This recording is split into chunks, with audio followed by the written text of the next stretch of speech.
Hello, very good evening to all of you. कैसे हैं आप सभी?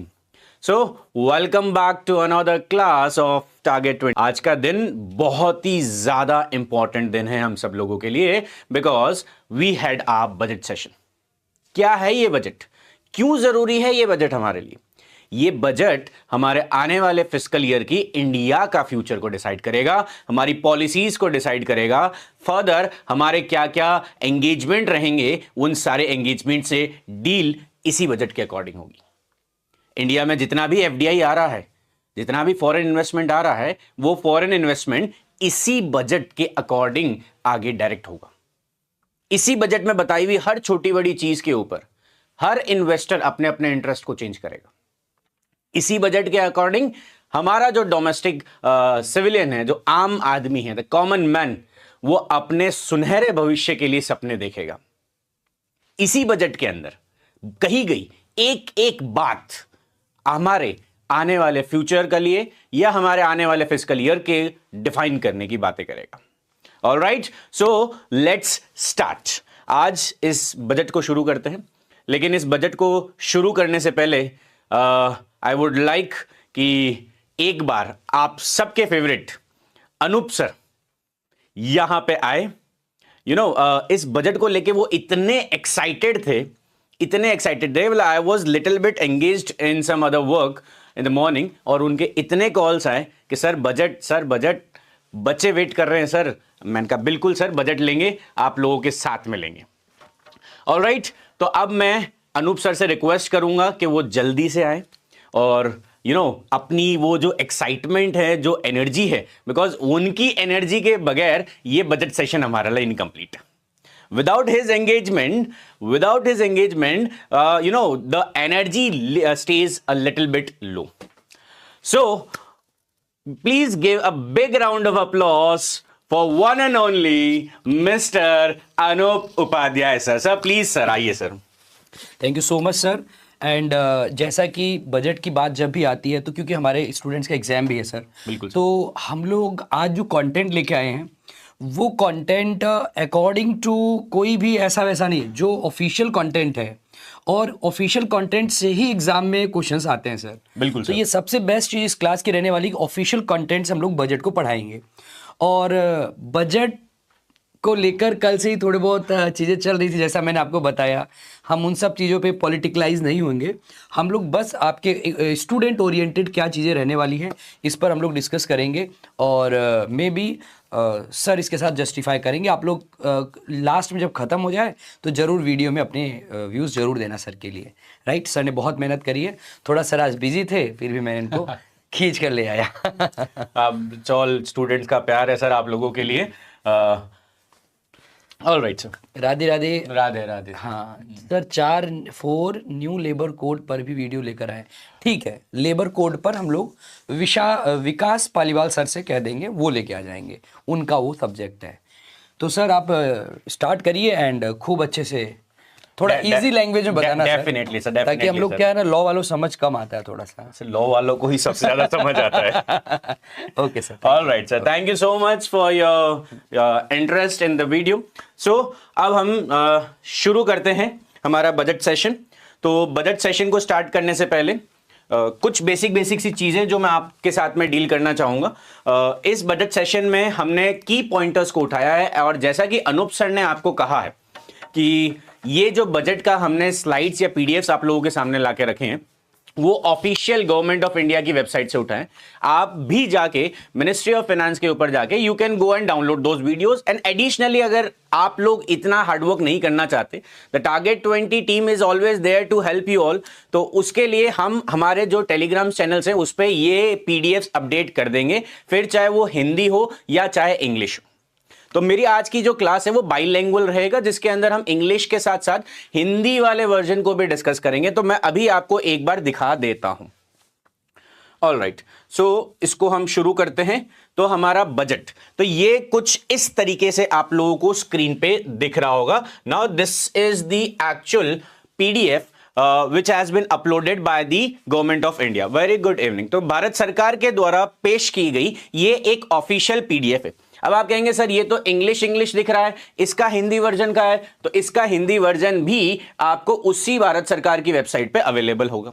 तो जैसा कि मैंने आपको कहा कि ये जो क्लास रहेगा ये की पॉइंटर्स पे रहेगा, कुछ विशेष बातों के ऊपर ही रहेगा, तो उसी के ऊपर हम आज की क्लास, आज का सेशन लेंगे। ऑलराइट, सो ज्यादा टाइम वेस्ट नहीं करते हैं और हम एकदम से हम इमीडिएटली अपनी क्लास को शुरू करते हैं। ऑलराइट, तो जब मैं पहला पॉइंट अगर आपको देखता हूं कि इंडियन इकोनॉमी का जो बजट का सेशन है वो कैसा रहेगा, तो हमारी जो ट्रेजेक्ट्री है इसके अंदर कुछ इंपॉर्टेंट बातें आप लोगों को कही गई है। एंड दोज इंपॉर्टेंट बातें क्या है कि पहली बात तो हमारा जो संकल्प रहेगा वो रहेगा विकसित भारत के ऊपर। ऑफ कोर्स जो अभी प्रेजेंट डे की गवर्नमेंट है जो इंडिया को रूल कर रही है, उसके अंदर हमें विकसित भारत के लिए जो हमारे ड्रीम्स हैं, जो हमारे फ्यूचर प्लान्स हैं, उसके ऊपर हम बहुत ज्यादा काम कर रहे हैं। तो हमारा इस साल का जो बजट है वो इसी विकसित भारत को और एक लेवल अप ले जाने की बात कर रहा है। ठीक है, जिसके अंदर एक लाइन और ऐड की है, बैलेंसिंग एम्बिशन विथ इंक्लूजन, यानी हमारे जो सपने हैं, हमारे जो ड्रीम्स हैं, उसको बैलेंस करेंगे विथ इंक्लूजन, यानी उसके अंदर हमारी भागीदारी भी होनी जरूरी है। और यही चीज अगर मैं आपको हिंदी वाले वर्जन के अंदर बताऊं, तो हिंदी वाले वर्जन में हम इस पे काम करते हैं। तो इसके अंदर जो बात किया है वो किया है विकसित भारत समावेश के साथ महत्वाकांक्षाओं का संतुलन। तो बैलेंस बनाना इस बार के बजट के अंदर इन्होंने प्रायोरिटाइज किया है, यानी पहली ही टैगलाइन जो उन्होंने दी है वो दी है बैलेंस की, वो दी है संतुलन की। हाँ, वेरी गुड इवनिंग। अब चलो, अब इसके ऊपर हम कुछ बातें और कहते हैं। इसके अंदर कुछ टैगलाइंस उन्होंने और ऐड की। ये taglines is actually the introduction of the budget. Bharat का बजट कैसा रहेगा उसका इंट्रोडक्शन के तौर पे इन्होंने इसको रिप्रेजेंट किया है। तो जैसा कि आप लोग कॉन्स्टिट्यूशन में भी पढ़ते हैं, तो कॉन्स्टिट्यूशन में प्रियम्बल आपको सारी चीजें समझाता है कि आगे जो कॉन्स्टिट्यूशन आप पार्ट 1 से पार्ट लास्ट तक जो पढ़ रहे हैं उसके कुछ बेसिक सी चीजें, we the people of India having solemnly resolved to constitute India into sovereign secular socialist democratic republic, ये क्या बताता है? ये हमारे कॉन्स्टिट्यूशन का नेचर बताता है। ये फ्रंट पेज या ये पेज नंबर 1 हमारे इस साल के बजट को डिफाइन कर रहा है कि इस साल के बजट में किन किन चीजों पे ध्यान दिया है। संशय के साथ में कार्रवाई, यानी यहां पे हम सिर्फ सोचेंगे नहीं, हम कार्रवाई भी करेंगे। हम इसके साथ साथ सुधार पे भी ध्यान देंगे और इसके साथ साथ हमारी जो प्राथमिकता रहेगी वो जनहितों पे रहेगी। यानी भारत सरकार आपको इमीडिएटली अपने विजन के बारे में बता रही है कि आने वाले साल में कौन कौन से सेक्टर्स हैं जिसके ऊपर उनका ध्यान रहेगा। तो अब मैंने जो इस क्लास के स्टार्ट में कहा था कि बहुत सारे इन्वेस्टमेंट्स भी इसी के ऊपर होंगे, तो अब यहां पे इन सब सेक्टर्स पे रिलेटेड जितने भी हमारे डिपार्टमेंट्स हैं उनमें इन आने वाले साल में भारत सरकार बहुत ज्यादा इन्वेस्ट करने वाली है। चलो आगे हम शुरू करते हैं नेक्स्ट स्लाइड पे। अब यहां से जो चीज आपको कही गई है उसके ऊपर हम बात करते हैं, और वो चीज क्या कही गई है? ऑलराइट, इसमें यहां कहा गया है कि युवा शक्ति ड्राइवन बजट, यही हमारे इस साल के बजट का थीम है कि भारत के युवा से रिलेटेड जितना भी बजट का सेशन रहेगा, जितने भी इंपॉर्टेंट पॉइंटर्स रहेंगे, वो सारे के सारे इन्होंने इस बजट में कहे हैं। अच्छा, इसके साथ साथ इन्होंने इस बजट को गवर्नमेंट संकल्प कहा है। तो अब याद रखना कि आने वाले साल इस पूरे फाइनेंशियल ईयर में जितनी भी आप बजट की बातें करेंगे, ये वर्ड संकल्प और एक और वर्ड आ रहा है कर्तव्य, ये दो वर्ड आपको बहुत बार रिपीटेड देखने को मिलेंगे। हाँ, वो भी बता देंगे क्वेश्चंस किस तरीके से आता है। सबसे पहली चीज आपसे पूछ लेंगे थीम क्या है इस साल के बजट का, कौन से एरिया पे फोकस करके बैठे हैं, कौन से एरियाज पे ये लोग ज्यादा ध्यान देने। जैसा कि मैं पिछले साल के बजट के बारे में बात करूं, तो पिछले साल का budget was all dedicated to women, poor, farmers and youth, यानी गरीब आदमी, वुमेन्स के लिए, फार्मर्स के लिए, हमारे किसानों के लिए और हमारे यूथ के लिए। तो वो 4 फैक्टर्स के ऊपर पूरा बजट देखा था। और इस साल का बजट भी अगर हम देख के ढंग से स्टडी करें तो वो उन्हीं 4 फैक्टर्स में से एक, जैसे यूथ, तो यूथ ओरिएंटेड हमें ज्यादा देखने को मिला, फार्मर ओरिएंटेड हमें ज्यादा देखने को मिला। इसके अंदर गवर्नमेंट ऑफ इंडिया बहुत क्लियरली कह रही है कि उनका जो फोकस रहेगा वो पुअर, अंडर प्रिविलेज और डिसएडवांटेज पे ज्यादा रहेगा। ये मैं अभी थोड़ी देर, आप रुको, बजट वाला सेशन हमारा ओवर होने दो, मैं सारी चीजें आपको समझा दूंगा। गरीबों पे, अंडर प्रिविलेज और डिसएडवांटेज पे रहेगा।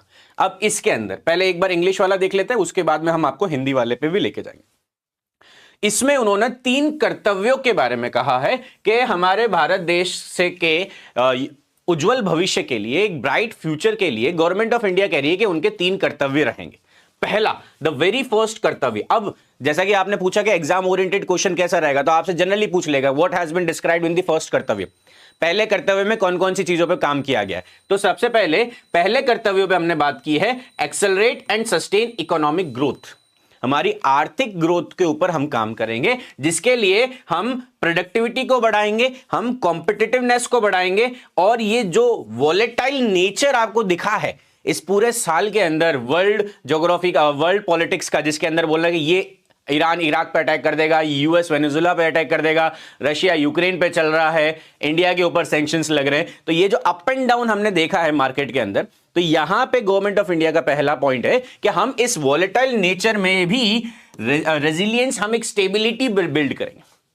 हम, या इंडिया की जो डेमोक्रेसी रहेगी, इंडिया के जो फ्यूचर प्लान्स रहेंगे, वो बाहर होने वाले विश्व की किसी भी गतिविधियों से इफेक्टेड नहीं रहेंगे। यह बात इन्होंने अपने पहले कर्तव्य में कह दी। तो इससे हमें आइडिया लग रहा है कि गवर्नमेंट ऑफ इंडिया आने वाले साल में सस्टेनेबल डेवलपमेंट में ज्यादा काम करने वाली है। और अगर गवर्नमेंट ऑफ इंडिया आने वाले सालों में सस्टेनेबल डेवलपमेंट में ज्यादा कर रही है, तो जितने भी स्टूडेंट्स, एस्पिरेंट्स अभी ये वीडियो देख रहे हैं या बाद में इस वीडियो को देखेंगे, उन्हें यह आइडिया होना चाहिए कि सस्टेनेबल डेवलपमेंट से रिलेटेड क्वेश्चंस आने की प्रोबेबिलिटी ज्यादा है। आई हैव सीन, हाँ बिल्कुल, मैं हिंदी में भी बता रहा हूं, मैंने बहुत सारे देखे हैं जिसमें काफी ज्यादा अश्योरेंस मिलते हैं कि नहीं, this will definitely get into the exam, ये होगा। एक जीके का टीचर आपको एक अश्योरेंस दे सकता है, एक प्रोबेबिलिटी बता सकता है, but end of the day paper मैं नहीं बना रहा, पेपर बनाने वाले कोई और है, द एग्जामिनर्स आर डिफरेंट, तो वो पेपर बनाएंगे। बट ध्यान रखें, जीके में जनरली जो क्वेश्चंस पूछे जाते हैं वो क्वेश्चंस उन्हीं न्यूज से ज्यादा पूछे जाते हैं जो कि बार बार रिपीटेडली आपको न्यूज़पेपर में देखने को मिले, या जिसके ऊपर डिस्कशन बहुत ज्यादा हो। बिल्कुल, एक बार आप रुक जाइए, पहले ये 3 कर्तव्य हो जाने दीजिए, फिर इसी को मैं हिंदी में भी करने वाला हूं।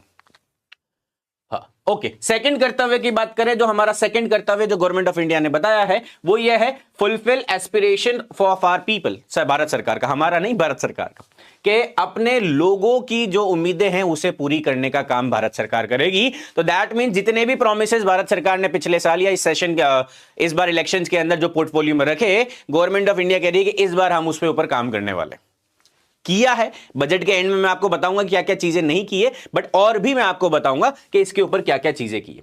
जैसे बिल्ड पीपल्स कैपेबिलिटी, लोगों की कैपेसिटी को बढ़ाने का काम इस बार इस बजट सेशन में गवर्नमेंट ऑफ इंडिया करने वाली है। फिर उसके बाद करें प्रॉस्पेरिटी, इंडिया का जो पाथ है वो प्रॉस्पेरिटी की तरफ लीड करने का सेकंड कर्तव्य बताया गया है। और जब मैं थर्ड कर्तव्य बताऊं, विच इज वेरी इंपॉर्टेंट, बहुत ज्यादा इंपॉर्टेंट है, वो है विजन ऑफ सबका साथ सबका विकास। सबका साथ एंड सबका विकास में रहा है, जिसमें अब सबका साथ सबका विकास, अब मैं अपोजिशन के बारे में बात नहीं करूंगा कि if you want to go against one political party तो पूरा का पूरा अलायंस बना लो, नो, हम बात कर रहे हैं इंडिया के सिविलियंस की, सिटीजन्स की। तो to ensure every family, community, religion, sector, हर परिवार, हर कम्युनिटी, हर सेक्टर के पास में सारे रिसोर्सेस हो, अपॉर्चुनिटी मिले और एक मीनिंगफुल पार्टिसिपेशन उन्हें देखने को मिले, ये कुछ बेसिक सी बातें इस बजट सेशन में कही। अब हम आ जाते हैं इसी पॉइंट को या इन्हीं चीजों को हिंदी में देखने पे। ऑलराइट, तो हिंदी में बात करें तो ये युवा शक्ति से समर्पित बजट रहा है, यही हमारा थीम रहा है। इसी के साथ में ये सरकार का संकल्प है, इसीलिए मैंने कहा था कि इस पूरे बजट में आपको 2 ही वर्ड हिंदी में देखने को मिलेंगे। द वेरी फर्स्ट इज संकल्प, दूसरा है कर्तव्य। इन 2 के अलावा आपको जनरली कोई वर्ड आपको हिंदी में देखने को नहीं मिलेगा। तो ये 2 वर्ड आने वाले एग्जाम्स के लिए बहुत इंपॉर्टेंट बन जाते हैं, ठीक है। ऑलराइट, अब इसके अंदर किसान, महिला, दलित, वंचित, शोषित, पीड़ित, पिछड़े वर्ग, विशेष और उनके ऊपर विशेष ध्यान केंद्रित करता है, जिसमें भारत सरकार ने अपने 3 कर्तव्य बताए हैं। पहला कर्तव्य, दूसरा कर्तव्य और तीसरा कर्तव्य। और ये 3 कर्तव्य में क्या क्या बताया है? पहले कर्तव्य में उन्होंने बात की है आर्थिक विकास की, कि हम हमारे देश के आर्थिक विकास की गति को बढ़ाएंगे। दूसरे कर्तव्य में उन्होंने बोला है कि हम हमारे लोगों की आकांक्षाएं, एस्पिरेशन, अभी मैंने थोड़ी देर पहले इंग्लिश में आपको बताया था कि to fulfil the aspiration of our people, तो यहां पे इनका दूसरा कर्तव्य है कि हम हमारे लोगों की आकांक्षाओं को पूरा करेंगे। और तीसरा सबका साथ सबका विकास, जो कि मैंने अभी आपको बताया कि भाई परिवार, समुदाय, क्षेत्र और सेक्टर में सबको बराबर संसाधन, सुविधा और भागीरथी देखने को मिले। भागीरथी इनमें सबका इंपॉर्टेंट एक इक्वल पार्टिसिपेशन देखने को मिले। ये हमने कुछ बातें करी। फिर यहां पे आपको एक रोड मैप बताया है कि भारत सरकार इन दिए हुए पॉइंट्स पे यानी इन 3 संकल्प पे कैसे बात करेगी। फिर हम आगे काम की बात करते हैं कि भारत की सुधार एक्सप्रेस, इस वर्ड पे भी फोकस करना बहुत ज्यादा जरूरी है। क्यों जरूरी है कि पिछले साल आपने सुना होगा डबल इंजन की सरकार, अब इस साल, अब जो सेशन रहेगा हमारा पूरा फाइनेंशियल ईयर, इस पूरे साल में आप ये वर्ड बहुत सुनने वाले हैं अगर आप में से कोई बच्चा न्यूज देख रहा है। क्योंकि as a GK GS teacher, as a current affairs teacher, I always recommend all my students to continuously watch news channels. तो आपने पिछले साल जो डबल इंजन की सरकार वाला शब्द बहुत बार देखा है, अब आने वाले साल में आप ये सुधार एक्सप्रेस बहुत ज्यादा सुनने वाले हैं। हर न्यूज चैनल पे हर पॉलिटिशियन अपने बजट में, हर पॉलिटिशियन अपने स्पीच में इस सुधार एक्सप्रेस का नाम लेने वाला है। अब इसमें भारत सरकार के किए गए सुधारों के बारे में बताया गया कि इन्होंने क्या क्या चीजें की है। भी सरकार ने रोजगार से सृजन करने वाले उत्पादक का व्यापक आर्थिक सुधार किया है, उन्होंने उनको एक अच्छा डेवलपमेंट इंश्योर किया है। जीएसटी का सरलीकरण किया है, श्रम संहिताओं पे उन्होंने बहुत काम किया, और कुल मिला के यानी जीएसटी और बाकी सारे रिफॉर्म्स के बारे में अगर हम बात करें तो उसके ऊपर 350 से ज्यादा सुधार किए हैं। यह भारत सरकार का दावा है। इसके आगे बात करें कि इन्होंने हर इंपॉर्टेंट मसले यानी जितने भी मामले हैं उसके लिए एक उच्च स्तरीय समितियों का गठन भी किया गया है। दैट मीन्स कोई भी कमिटी या कोई भी important decision government of India ये क्लेम कर रही है कि उन्होंने बिना किसी कमिटी के रिकमेंडेशन के नहीं किया है। फिर हम आगे इसी चीज को इंग्लिश में एक बार आपको दिखा देते हैं, सो दैट कि जो इंग्लिश वाला बच्चा है उसको भी परेशानी नहीं हो। तो ये जितने भी 3 संकल्प अभी हमने थोड़ी देर पहले इंग्लिश में डिस्कस किए, ये पूरा का पूरा आपको एक रोड मैप बता रहा है जिसमें उन्होंने कहा है कि वो 3 संकल्प को कैसा पूरा करेंगे। फिर हम बात करते हैं इंडियाज रिफॉर्म एक्सप्रेस। इसी को हमने अभी हिंदी में सुधार एक्सप्रेस के नाम पे जाना है, जिसमें गवर्नमेंट ऑफ इंडिया का कहना है कि गवर्नमेंट ऑफ इंडिया ने कॉम्प्रिहेंसिव इकोनॉमिक रिफॉर्म किया है। किसके रिगार्डिंग? एम्प्लॉयमेंट के रिगार्डिंग, प्रोडक्टिविटी के रिगार्डिंग और हमारी ग्रोथ को बढ़ाने के रिगार्डिंग। ये सरकार का दावा है कि हमने ये सब चीजें की।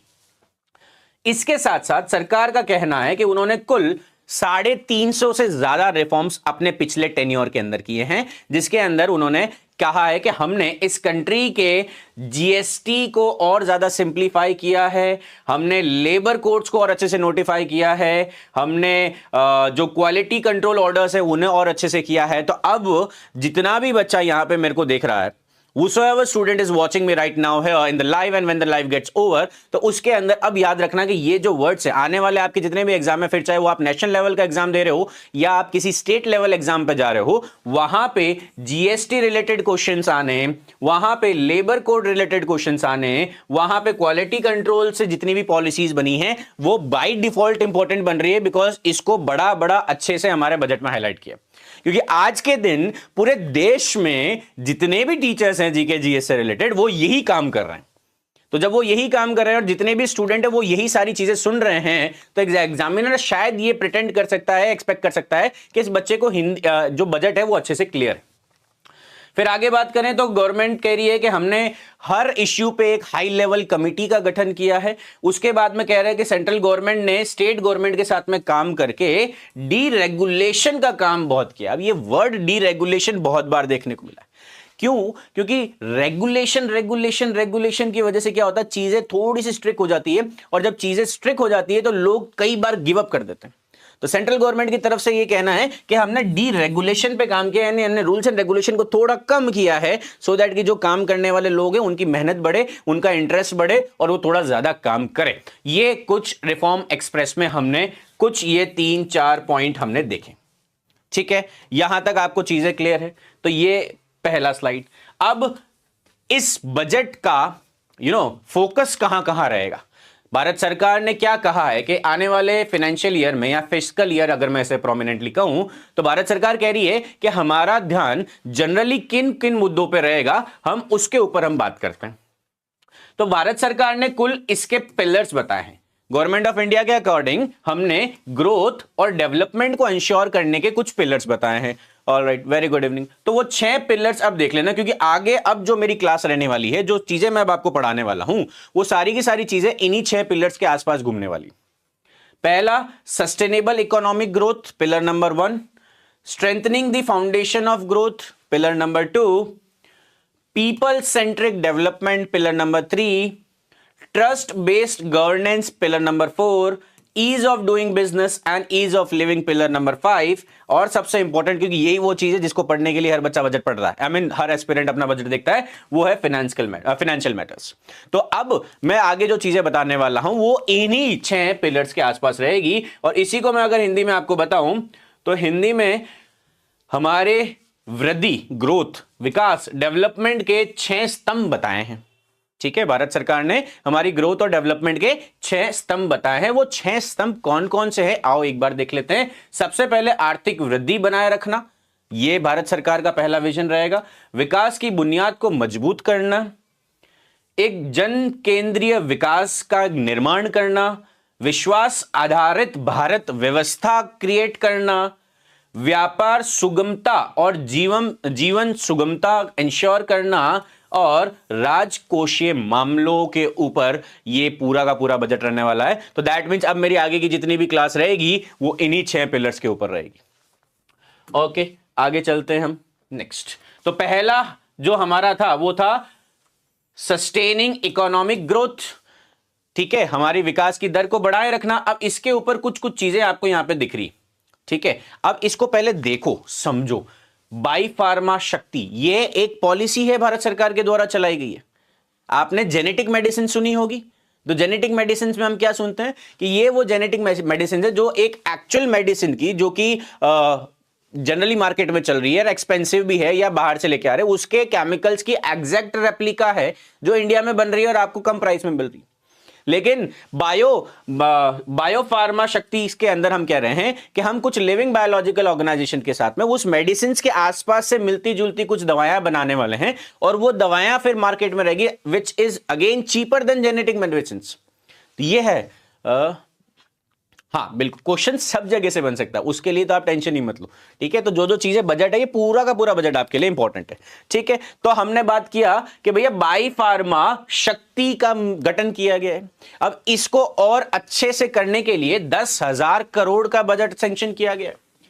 10,000 करोड़ सिर्फ और सिर्फ इस बाई फार्मा शक्ति के लिए। अच्छा, और भी है, और भी बहुत सारी चीजें जो इसमें किया जा रहा है। ठीक है, उसके अलावा हम बात करें तो इंडिया सेमीकंडक्टर मिशन 2.0।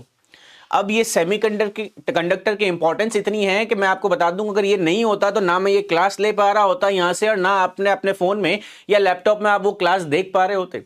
मेजॉरिटीली हमारा जो भी इलेक्ट्रॉनिक मार्केट है, या मैं बोलूं क्वांटम इकोनॉमी जिसको हम बोलते हैं, वो पूरी की पूरी क्वांटम इकोनॉमी हमारी सेमीकंडक्टर से डिपेंडेंट है। आज से थोड़ा टाइम पहले इसी सेमीकंडक्टर के ऊपर दुनिया का एक तरफ मार्केट, यानी एक तरफ एक छत्र राज था, चाइना एंड ताइवान, जिसमें ताइवान का शेयर ऑफ कोर्स आपको आज सब्सिक्वेंटली देखने को मिला। लेकिन अब यूएस हुआ, रशिया हुआ, इंडिया हुआ, ये सारी की सारी कंट्रीज अपने अपने सेमीकंडक्टर बनाने लग गई है, क्योंकि कल को पता चला कि हमने चाइना और ताइवान से दुश्मनी ले ली, उन्होंने सेमीकंडक्टर्स की सप्लाई बंद कर दी, तो ये जो लेटेस्ट टेक्नोलॉजिकल वॉर है तो वही खत्म हो जाएगा। फिर आओ वापस वही मैन टू मैन वॉर पे, लेके घूमोगे तलवारें अपने हाथ में, भाले हाथ में, या फिर बंदूकें अपने हाथ में। इसके अलावा आपके पास में और कोई टेक्नोलॉजिकल वॉरफेयर चीजें बचेगी ही नहीं। तो अब इसके अंदर जो जो चीजें हमने कही गई है वो क्या कही गई है कि भाई हम हमारे मैन्युफैक्चरिंग सेक्टर को बढ़ाएंगे। भारत सरकार क्या कह रही है, हम हमारे मैन्युफैक्चरिंग सेक्टर्स को बढ़ाएंगे। तो उसके लिए इन्होंने बोला कि बाई फार्मा शक्ति सेमीकंडक्टर 2.0, ये rare earth permanent magnets research mining processing manufacturing, इस पे हम काम करेंगे। तो अब यहां पे मेरा जो सवाल आप लोगों से, दो चीजें आपने करंट अफेयर्स में पढ़ी होगी, rare minerals, rare earth minerals and critical minerals. अब इसके बीच का डिफरेंस आप मुझे बताएंगे। फिर उसी के साथ में हाईटेक टूल रूम बनाया जाएगा सो दैट कि हम टेक्नोलॉजिकली एडवांस रहे। स्कीम्स फॉर कंटेनर मैन्युफैक्चरिंग को और फर्दर डेवलप किया जाएगा। इसी के साथ में ये टेक्सटाइल प्रोग्राम को बढ़ाने की बात की। अगर आपने जनवरी की मैगजीन पढ़ी है करंट अफेयर से रिलेटेड, तो उसके अंदर हमने टेक्सटाइल रिलेटेड काफी सारे रिफॉर्म्स किए हैं। भारत सरकार ने बहुत सारे अनाउंसमेंट ये टेक्सटाइल से रिलेटेड, क्योंकि यहां से एम्प्लॉयमेंट अपॉर्चुनिटी अच्छी खासी बन रही है। फिर इसके साथ में अगर हम बात करें तो 3 डेडिकेटेड केमिकल पार्क्स बनाए जाएंगे फॉर डोमेस्टिक प्रोडक्शंस, कि भाई केमिकल्स पे भी हमारी डिपेंडेंसी बाहर से इंपोर्ट कराने की नहीं रहे, हम डोमेस्टिकली इनको प्रोड्यूस करें। सॉरी, ये कुछ बेसिक सी बातें हमने यहां पे देखी थी। अब इसी चीज को मैं हिंदी में आपको बता देता हूं कि भैया आर्थिक वृद्धि बनाए रखने का हमारा पहला पिलर है, जिसके अंदर उन्होंने बात कहा था निर्माण के ऊपर हम काम करेंगे, क्योंकि निर्माण से सबसे ज्यादा चीजें आ रही, यही सारे क्वेश्चंस बनेंगे। इसी को बस घुमा देना, इसके आगे क्वेश्चन मार्क लगा देना, ब्लैंक कर देना, 4 ऑप्शन दे देना, यही क्वेश्चन बन जाएंगे। जिसमें हमने बात किया बायो फार्मा शक्ति, अभी हमने आपको बताया 10,000 करोड़ से ज्यादा का निवेश। जिसमें हमने बात किया rare earth metal, domestic chemical production, hi tech tool, container production के ऊपर हमने बात किया, वस्त्र उद्योग टेक्सटाइल इंडस्ट्री को बढ़ाने की हमने बात की थी। इसके साथ साथ खेलकूद से क्या किफायती सामानों को निर्माण करना। अब खेलो इंडिया प्रोग्राम बहुत सुना होगा। अब आप जिस गांव में हैं, जिस डिस्ट्रिक्ट में हैं, वहां पे भी आपने गेम से रिलेटेड बहुत सारे टूर्नामेंट्स देख रहे हैं। तो अब टूर्नामेंट पिछले सेशन में करा दिए, इस सेशन में बोल दिया कि उस खेलकूद से रिलेटेड, स्पोर्ट्स से रिलेटेड जितने भी इक्विपमेंट्स हैं, जो टूल किट्स आप यूज करते हैं, वो टूल किट्स भी और कम प्राइस में और डोमेस्टिकली या इंडिजिनियसली बिल्ड बनाए जाएंगे। ठीक है, उसके आगे हम बात करते हैं आगे। फाइन, इंग्लिश में अब बात करते हैं पहले और अगली स्लाइड पाते हैं। तो इसके अंदर हम इन्होंने कुछ कुछ बातें और कही है, वो कुछ कुछ बातें क्या कही है उसकी हम बात करते हैं। भाई tax reforms to boost manufacturing sector. अभी थोड़ी देर पहले मैंने बोला कि इंडिया का मैन्युफैक्चरिंग सेक्टर बहुत ज्यादा काम कर रहा है। सर पीडीएफ दे दीजिएगा, इसका बिल्कुल मिल जाएगा टेलीग्राम चैनल पे, इसका हिंदी और इंग्लिश दोनों मिल जाएगा। और अभी मैं एक बार टीम से कह देता हूं कि अभी होगा तो टेलीग्राम पे इसको अभी शेयर कर देंगे, सो दैट कि आप क्लास के अंदर क्लास देखते देखते पीडीएफ भी साथ में इंश्योर कर सके। ठीक है, मैं टीम को एक बार कह रहा हूं कि आप एक बार पीडीएफ अभी टेलीग्राम चैनल पे शेयर कर दें। ऑलराइट, तो अब बात करते हैं कि भाई मैन्युफैक्चरिंग सेक्टर को और बूस्ट करने के लिए अब यहां पे इन्होंने कुछ रिफॉर्म्स किए हैं। जैसे नॉन रेसिडेंट्स जो है, जो नागरिक नहीं है, उनको 5 सालों के लिए टैक्स, इनकम टैक्स से रिलैक्सेशन मिल गया, एक्सम्पशन मिल गया। जो नॉन रेसिडेंट्स हैं, अगर वो वेयर हाउस जैसे कुछ काम कर रहे हैं, तो उनको एक सेफ हार्बर दे दिया। दैट मीन्स उनके लिए पॉलिसी थोड़ी सी इजी रहेगी।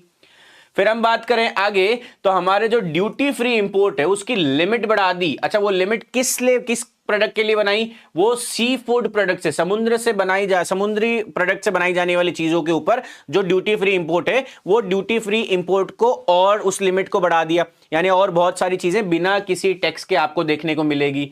शूज, लेदर के शूज पहनने के जितने भी शौकीन हैं, ठीक है, उनके अंदर भी कुछ एक्सेप्शंस देखने को मिले। तो आने वाले टाइम में डेफिनेटली आपको चीजें और सस्ती मिलेगी। एंड ऑफ कोर्स डिफेंडर तो आजकल ट्रेंड में चल रहा है। आने वाले कुछ सालों में ये जो आपके रोडों पे सो कॉल्ड जर्मन व्हीकल्स घूम रहे हैं, उन सबको change, so called local vehicles घूम रहे हैं, उन सबको चेंज करके सारे डिफेंडर ही लेने वाले हैं। आप प्रोबेबिलिटी है टैक्सेस का अकाउंट अगर कम हो गया, जो 110% टैक्स है ये गिर के 40 हो गया, क्योंकि अभी प्रपोज 40% का किया हुआ है एंड इन फ्यूचर उसे 10% का किया हुआ है। तो टेंशन मत लो, आप भी स्कूल या क्लास लेने डिफेंडर में जाने वाले हैं और आपके टीचर भी डिफेंडर में आएंगे। बिल्कुल फ्री ट्रेड एग्रीमेंट्स हो रहे हैं। ऑलराइट, उसके आगे हम बात करते हैं। तो आगे फर्दर एक्सम्पशंस दिए गए हैं फाइनल प्रोडक्ट्स पे, टेक्सटाइल इंडस्ट्री से रिलेटेड जो गारमेंट्स हैं, सो दैट कि वो ज्यादा से ज्यादा इन्वेस्ट इसमें करें। तो इस पूरी स्कीम में चाहे आप माइक्रोवेव ओवन्स ले लो, चाहे आप एयरक्राफ्ट मैन्युफैक्चरिंग के बारे में बात कर लो, चाहे आप एयरक्राफ्ट के पार्ट्स के बारे में बात कर लो, इन सब के अंदर आपको जो चीज देखने को मिली है वो ये है कि इन्होंने टैक्सेस को कम किया है, सो दैट कि इंडिया में जो प्रोडक्शन है वो बढ़े। ऑलराइट, आगे बात करते हैं। इसी चीज को हिंदी में अगर हम देखें तो यहां पे हमने बहुत सारी चीजों पे टैक्स कम कर दिया है। जैसे कि हम बात करें कि भैया हमारी जितनी भी पूंजीगत वस्तुएं हैं, उपकरणें हैं, उनके ऊपर आयकर में से छूट मिल गई है। फर्दर अगर हम बात करें तो बाहर जो रहने वाले लोग हैं, वो अगर वेयर हाउसिंग रिलेटेड किसी में इन्वेस्ट कर रहे हैं तो फिर उनके लिए भी टैक्सेस में यानी कर में छूट मिली है। ठीक है, उसके आगे हम बात करें तो समुद्री खाद्य उत्पादक, जो हम सी फूड प्रोडक्ट्स के बारे में अभी थोड़ी देर पहले हम बात कर रहे थे, तो उस सी फूड प्रोडक्ट के ऊपर में भी आपको स्पेशल डिस्काउंट देखने को मिला है। दैट मींस वहां पे एग्जम्पशन टैक्स में से देखने को आपको मिले। ऑलराइट, आगे बात करते हैं फर्दर हम इसके ऊपर। तो चमड़े से रिलेटेड जितनी भी चीजें हैं उनके ऊपर में भी टैक्सेस आपको कम देखने को मिला है। इससे आपको एक आइडिया लग रहा है कि आने वाले टाइम में चीजों की जो प्राइस है वो आपको कम हो जाएगी। ऑलराइट, आगे फर्दर अगर हम बात करें तो इसके अंदर जैसे थोड़ी देर पहले मैं आपको बता ही रहा था कि एयरक्राफ्ट से रिलेटेड जैसे माइक्रोवेव ओवन से के निर्माण के लिए जितनी भी चीज़ों की ज़रूरत है, पार्ट्स, एयरक्राफ्ट के निर्माण के लिए जो जो चीज़ें चाहिए आपको, उसके बाद में एयरक्राफ्ट के पार्ट्स के बारे में, हवाई जहाज के कल पुर्जों के लिए आपको जो जो चीजें चाहिए उसके अंदर कंपनियां इंडिया में ही रहे, इंडिया में ही रॉ मटेरियल मंगाए और उसे यही बनाए, सो दैट कि हम मेड इन इंडिया वाला जो कॉन्सेप्ट है उसको और अच्छे से काम कर सके। इसके लिए उन्होंने टैक्स में एग्जम्पशन दिए हैं। ऑलराइट, आगे हम बात करें फर्दर, तो हमारी नेक्स्ट स्लाइड पे जब हम आते हैं तो उसके अंदर अब हम बात करेंगे कि भाई 3 programs approach to help MSME. अब एमएसएमई को हेल्प करने के लिए हमने फर्दर 3 और प्रोग्राम्स को लॉन्च किया है। वेरी गुड इवनिंग एडवोकेट साहब। ठीक है, एमएसएमई को हमने और बूस्ट करने के लिए 3 प्रोग्राम और लॉन्च किए हैं। तो अब उन 3 प्रोग्राम्स पे हम पहले आते हैं। सबसे पहला प्रोग्राम है इक्विटी सपोर्ट, जिसमें हमने बात किया कि भाई एसएमई ग्रोथ के लिए फंड रेस किया जाएगा। कितना? 10,000 करोड़ तक का। कितना रेस किया जाएगा? विल सी 10,000 करोड़ का एसएमई फंड आपको देखने को मिलेगा।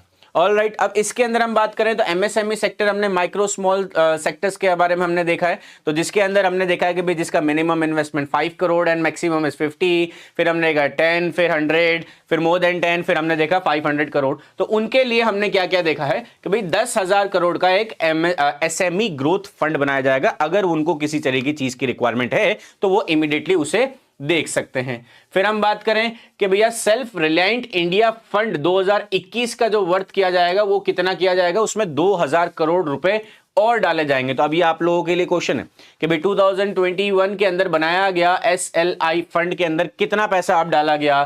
तो 2,000। ये डायरेक्ट क्वेश्चन, बाकी सारी चीजें इनडायरेक्टली आपसे पूछी गई है। फिर हम बात करें प्रोफेशनल सपोर्ट के बारे में, तो भारत सरकार का कहना है कि वो कॉर्पोरेट मित्र बनाएंगे सो दैट कि जितनी भी कॉर्पोरेट इंडस्ट्रीज हैं वो प्रॉपर्ली काम कर सके। उनके एडिशनल सपोर्ट के लिए, बैकएंड सपोर्ट के लिए, हेल्प करने के लिए इस तरीके की चीजें टीयर 2 एंड टीयर 3 सिटीज के अंदर, टाउन्स में आपको जनरली देखने को मिलेगी। अब इसके ऊपर फर्दर हम बात करें तो mandate TReDS as transaction settlement platform for all purchase of MSME. तो जब मैं ट्रेड्स के बारे में बात करूं तो इसका जो फुल फॉर्म हमें देखने को मिल रहा है वो फुल फॉर्म हमें ट्रेड रिसीवेबल ई डिस्काउंट के तौर पे देखने को मिल रहा है। इसका जब मैं फुल फॉर्म देखूं तो it is trade receivable e discount. अब यानी चीजें ये हैं कि अगर मैंने as a producer, as an businessman कुछ चीजें ली है, कुछ इंपोर्ट कराया है, तो इंपोर्ट होते समय मुझे उसके ऊपर कुछ टैक्स पहले ही पे करना पड़ता था, इंपोर्ट ड्यूटी। तो प्रीवियसली ये जो ड्यूटी है इसके ऊपर आपको कुछ डिस्काउंट मिलता था और इन्होंने बोला है कि अब ये डिस्काउंट फर्दर मैंडेट कर दिया जाएगा। दैट मींस ये पहले मैंडेटरी रहेगा और आपको अवेल कर दिया जाएगा। इसके साथ साथ कुछ टैक्स प्रपोजल आए हैं कि भाई पहले जो करंट वैल्यू कैप था, कितना था? किस पे? कंसाइनमेंट, जो भी कोरियर एक्सपोर्ट होते थे उस पे एक लिमिट लगाई गई थी और वो लिमिट कितनी थी? वो लिमिट थी 10 लाख पर कंसाइनमेंट की। अब उस लिमिट को भी हटाया गया है कि अब इस कैप को नहीं रखेंगे, इस कैप को भी हम फर्दर हटा देंगे। यही चीज मैं अगर हिंदी में बात करूं तो हिंदी में भी it is exactly the same. भी 10,000 करोड़ का समर्पित एसएमई विकास निधि का गठन किया जाएगा। 2021 में जो हमारा आत्मनिर्भर भारत निधि बनाई गई थी, एसआरआई जो बनाया गया था, उसके अंदर 2,000 करोड़ का टॉपअप किया गया, यानी इसके अंदर फर्दर 2,000 करोड़ एडिशनली डाले गए।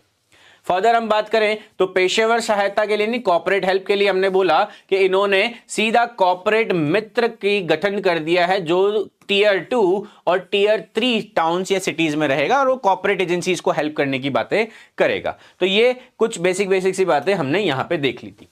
अगर हम हमारे नेक्स्ट पिलर के ऊपर आके बात करें तो वो है renewing emphasis on service sector. अब सर्विस सेक्टर ये वो सेक्टर है जो इंडिया का अभी के लिए सबसे प्रोमिनेंट एंड सिक्योर सेक्टर है। इंडिया के अच्छी खासी इनकम हमें इस सर्विस सेक्टर में से देखने को मिलती है।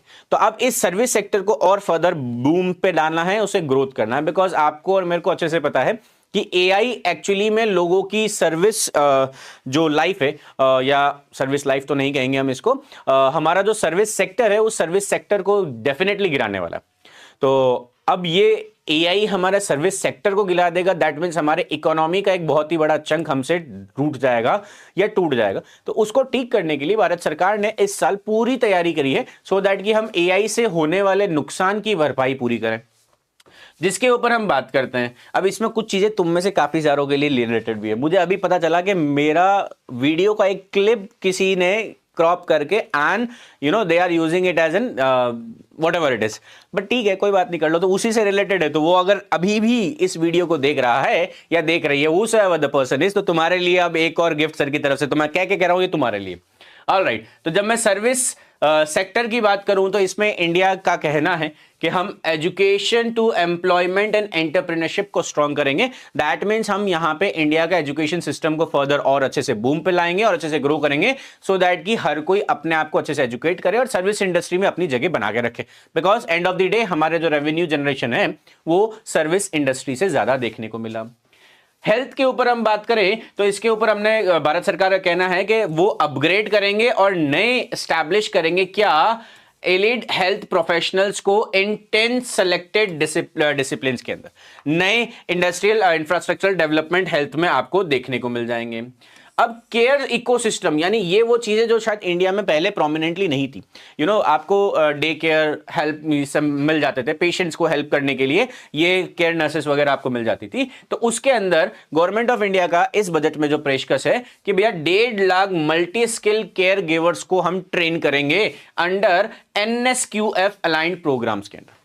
नेशनल स्किल क्वालिटी प्रोग्राम है, तो इसके अंडर हम कितने 1.5 lakh multi skill care givers को ट्रेन करेंगे और एज अ केयर टेकर उन्हें प्रिपेयर करेंगे, सो दैट कि ये इंडस्ट्री अगर इन फ्यूचर ग्रो होती है तो we are ready with the person who are ready to give their services in it. फिर हम बात करें तो मेडिकल टूरिज्म के अंदर हम बात करें तो establishing 5 hubs for medical value tourism. तो मेडिकल वैल्यू टूरिज्म को भी बढ़ावा देने के लिए इस बजट में हमें चीजें देखने को मिल गई है। ऑलराइट, फर्दर आयुष, ये थोड़ा सा इंपॉर्टेंट भी बन जाता है क्योंकि आयुष से रिलेटेड पिछले कुछ महीनों के अंदर आपको बहुत ज्यादा न्यूज देखनी पड़ी। फिर चाहे पतंजलि का एग्रीमेंट हो गवर्नमेंट ऑफ रशिया के साथ में, या फिर आयुष मिनिस्ट्री ऑफ आयुष का एंगेजमेंट हो फर्दर यूरोपियन कंट्रीज के साथ में। तो इस साल इस फाइनेंशियल ईयर में होने वाले जितने भी एग्जाम्स हैं, फिर चाहे वो सेंट्रल लेवल के हो या फिर स्टेट लेवल के, उनके अंदर आयुष या मिनिस्ट्री ऑफ आयुष से रिलेटेड जितनी भी न्यूज़ेस है वो आप लोगों के लिए बाय डिफॉल्ट इंपॉर्टेंट बन जाती है। तो इसके ऊपर हम बात करते हैं फर्दर। तो क्या बोला है, 3 knew all India institute of Ayurveda को अपग्रेड किया जाएगा। आने वाले टाइम में इनको अपग्रेड किया जाएगा। अच्छा, मैंने बात किया था ना रील्स वाले, आ जाओ ऑरेंज इकोनॉमी, ये तुम्हारे लिए ही है। तो जब बात हम ऑरेंज इकोनॉमी की करते हैं तो इट इज ऑल अबाउट दोस्त जो डिजिटल टूरिज्म डिजिटल इकोनॉमी पे काम करते हैं। इनको हम क्रिएटर इकोनॉमी भी कह सकते हैं। क्रिएटर इकोनॉमी के तौर पे भी आप इन्हें देख सकते हैं। अब कैसे इनको क्रिएटर इकोनॉमी के तौर देख सकते हैं, अब इसके अंदर उन्होंने एक scheme setting up AVGC content creator labs in 1500 secondary and 500 colleges. ठीक है, अब इसके ऊपर पहले मैं आपको बता देता हूं व्हाट इज दिस AVGC। अब ये AVGC is animation, visual effect, gaming and comic content. ठीक है, तो जो एनिमेशन पे काम कर रहा है, जो विजुअल इफेक्ट्स पे काम कर रहा है, ये एनिमेशन हो गया, ये विजुअल इफेक्ट जो गेमिंग पे काम कर रहा है, तो उनके लिए भी एक डेडिकेटेड कॉरिडोर बनाया गया है कि भाई इंडिया की 1500 सेकेंडरी स्कूल्स और 500 कॉलेजेस के अंदर एक डेडिकेटेड लैब बनाई जाएगी जहां पे हम इनके टैलेंट को और अच्छे से ग्रो करेंगे। तो टिकटॉक भले ही हमने बैन कर दिया हो, बट टिकटॉक जैसा कुछ और हम यहां पे बनाने वाले हैं। सो ऑरेंज इकोनॉमी पे भी इन्होंने काम किया है।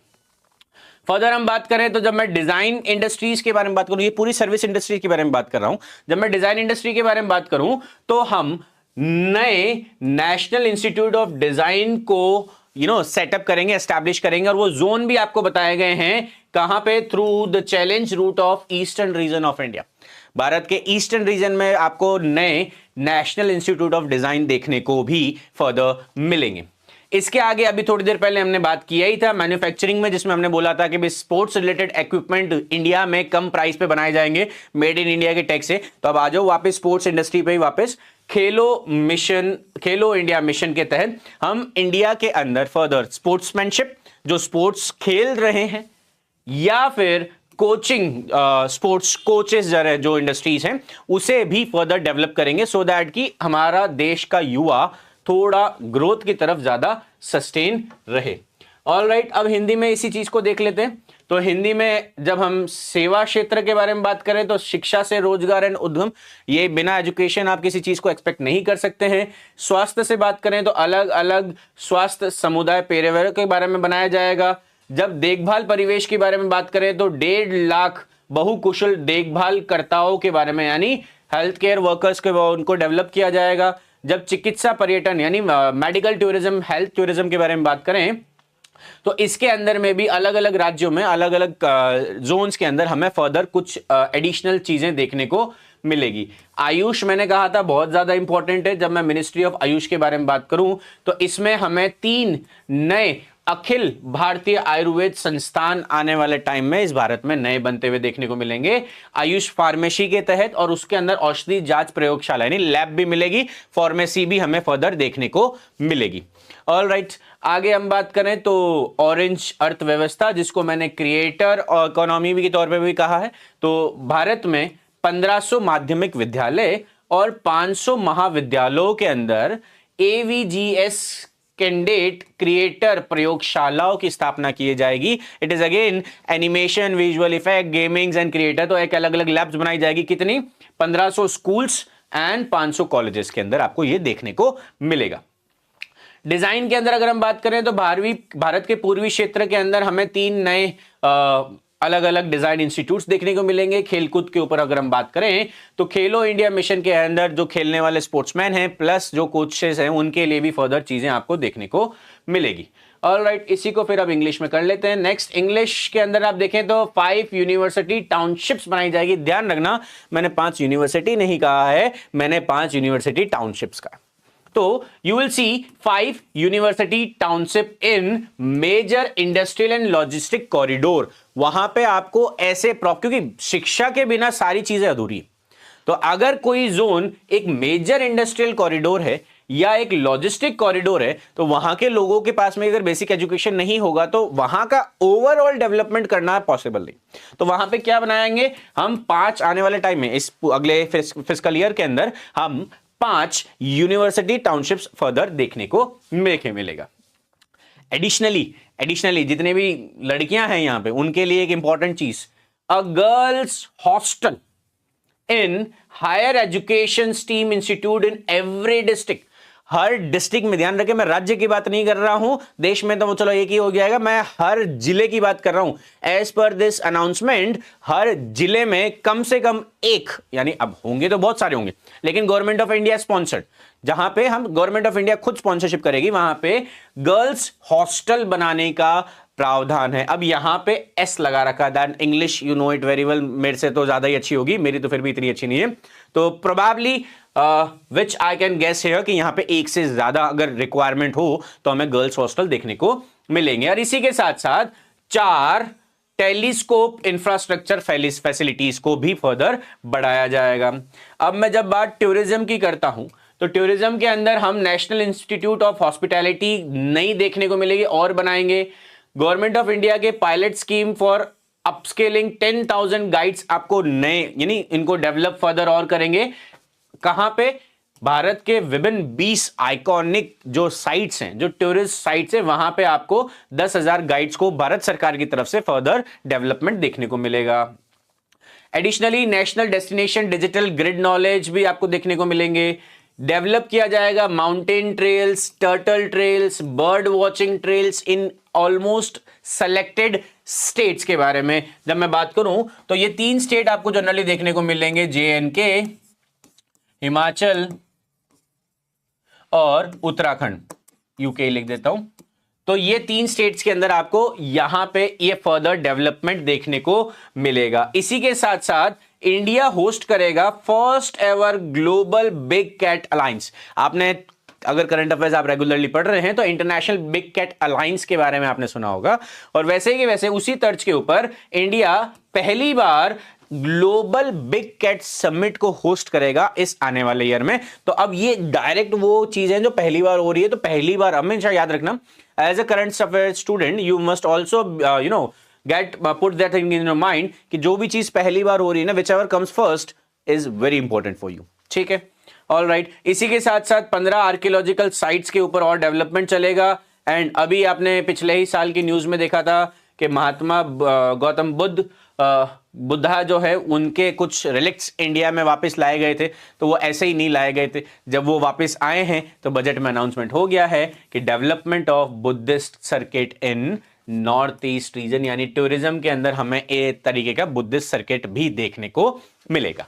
ऑलराइट, इन्हीं चीजों को अगर हम हिंदी में देखें तो शिक्षा विभाग के अंदर बात करें तो 5 विश्वविद्यालय टाउनशिप आपको देखने को मिलेगी। प्रत्येक जिले के अंदर संस्थानों में महिला छात्रावास देखने को मिलेगा और टेलीस्कोप इंडस्ट्री के अंदर इंस्टीट्यूट के अंदर 4 आपको फर्दर डेवलपमेंट और देखने को मिलेंगे। जब मैं बात टूरिज्म की करूं तो टूरिज्म के अंदर फर्दर डेवलपमेंट हमें देखने को मिलेगा कि भाई पायलट स्कीम के तहत 10,000 गाइड को के कौशल विकास के लिए स्कीम फर्दर निकाली जाएगी, जो कि 20 विशेष पर्यटन स्थलों के ऊपर प्रोमिनेंटली वर्क करेंगे। फिर गंतव्य डिजिटल ज्ञान ग्रिड का निर्माण किया जाएगा। उसके ऊपर हम बात करें तो भारत पहली बार ग्लोबल बिग कैट समिटी आयोजित करेगा, तो अगेन ये हमारे लिए इंपॉर्टेंट बनता है। ठीक है, उसके ऊपर हम बात करें पूर्वोत्तर क्षेत्र के अंदर बुद्ध सर्किट विकसित किया जाएगा, जो कि फर्दर आने वाले टाइम में हमारे टूरिज्म को ग्रो करेगा। ऑलराइट, फिर आगे हम बात करें तो यहाँ पे कुछ टैक्स रिफॉर्म सर्विस सेक्टर्स के हैं, तो ये बेसिक सी बात है कि भाई कहाँ कितना मार्जिन है, कितना पैसा किस सेक्टर में डाला गया है, तो इसमें इतना जाने की आपको जरूरत नहीं है। ऑलराइट, इसके आगे हम बात करें नेक्स्ट जो है वो सबसे ज्यादा इंपॉर्टेंट है हमारा फाइनेंशियल सेक्टर। ठीक है, इसी के ऊपर आप लोगों ने पूरी कहानी देखी है। तो जब मैं फाइनेंशियल सेक्टर के बारे में बात करूं तो इसके अंदर बोला गया है कि भैया high level committees for banking बनाई जाएगी विकसित भारत को ध्यान में रखते हुए। बैंक से रिलेटेड जितनी भी कमिटीज है उनके ऊपर हमें हाई लेवल कमिटीज देखनी पड़ेगी, क्योंकि अगेन वही हमारी रेपो रेट वगैरह SLR CRR ऑल्दो वो RBI कर रहा है, बट गवर्नमेंट ऑफ इंडिया की तरफ से जो नोटिफिकेशन है कि इस देश के विकसित भारत या ओवरऑल डेवलपमेंट को इंश्योर करने के लिए हम जितने भी रिक्वायर्ड स्टेप्स हैं वो सारे के सारे स्टेप्स हम लेने को तैयार है। ऑलराइट, इसके अंदर हम बात करें तो further tax proposal for financial sector. अब ये वो ध्यान से सुनना जो शेयर मार्केट में इन्वेस्ट कर रहे हैं, एंड स्पेशली कौन सा option, future and option trading, FNO हम जिसको कहते हैं।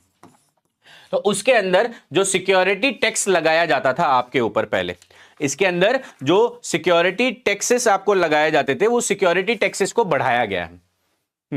वो सिक्योरिटी टैक्सेस को बढ़ाया गया है। STT होता है security transaction tax. Future option future trading, पहले ये टैक्स लगाया जाता था 0.02% का। कितना लगाया जाता था? 0.02% का। इसको बढ़ा के कितना कर दिया है? 0.05%। अब आपको डेसिमल्स में लग रहा होगा, लेकिन जेन्युइनली जब ये फ्यूचर एंड ऑप्शन वाले जो ट्रेड्स होते हैं वो करोड़ में जाते हैं। ठीक है, तो उसके ऊपर जो टैक्स लगता है वो genuinely is a very good amount, तो ये बढ़ाया गया। हाँ, इससे आप ये जरूर समझ सकते हैं कि भारत सरकार आपको इस तरीके के टैक्सेस या शेयर में इन्वेस्ट करने से रोकना चाह रही है, but whatever it is, हमारे as a student point of view से अगर हम बात करें, एक एग्जाम ओरिएंटेड क्वेश्चन की अगर हम बात करें तो टैक्स बढ़ा है, कितना बढ़ा है, इतना बढ़ा है, कहां बढ़ा है, यहां बढ़ा, इससे ज्यादा हमें देखने को जरूरत नहीं। फिर STT के अंदर 2 ऑप्शंस के अंदर टैक्सेस को और बढ़ाया, एक है प्रीमियम ऑप्शन, दूसरा है एक्साइज ऑफ ऑप्शंस। इसके अंदर हमने बढ़ाया है, कितना बढ़ाया है? 0.15%। कहां से? 0.1% कहां लगता था? ये प्रीमियम में लगता था। दूसरी एक्सरसाइज के अंदर हम बात करूं तो वहां पे 0.125% का टैक्स लगाया जाएगा। ठीक है, ये हमारी कुछ फाइनेंशियल बातें रही। ऑलराइट, फिर हम आगे इसी को अगर हिंदी में देख लें तो इसके अंदर ज्यादा कुछ परेशान होने वाली बात नहीं है। तो क्या बोला है कि ये जो STT पे जो टैक्स है वो 0.2% से बढ़ा के 0.05% कर दिया गया है। कैसे हैं सर? बहुत अच्छे हैं सर, दिख नहीं रहा आपको? Fit and fine. ऑलराइट, चलो, आप थोड़ा बहुत मजाक, बिल्कुल कंटिन्यूसली बजट बजट बजट करते रहते हैं ना, तो फिर आप सुन भी रहे हो तो अरे सर कल कर लूंगा, आप वीडियो डाल दो सर, 15 मिनट आज देख लूंगा, 15 मिनट कल देख, sir is good, fit and fine. ठीक है, ऐसे 2-4 दे दिया करो मुझे, मैं भी थोड़ा सा इजी आउट हो जाऊंगा। चलो नेक्स्ट। ऑलराइट, सो 0.02 से 0.05%, एंड जो प्रीमियम ऑप्शन एंड ऑप्शनल जो है चयन में, उसके अंदर टैक्सेस को हमें बढ़ा देखने को मिली है। ठीक है, फर्दर अगर हम इसमें बात करें, हाँ, अब ये जो चार्ट है ये हमारा थोड़ा सा थ्योरेटिकली आपके लिए इंपॉर्टेंट है।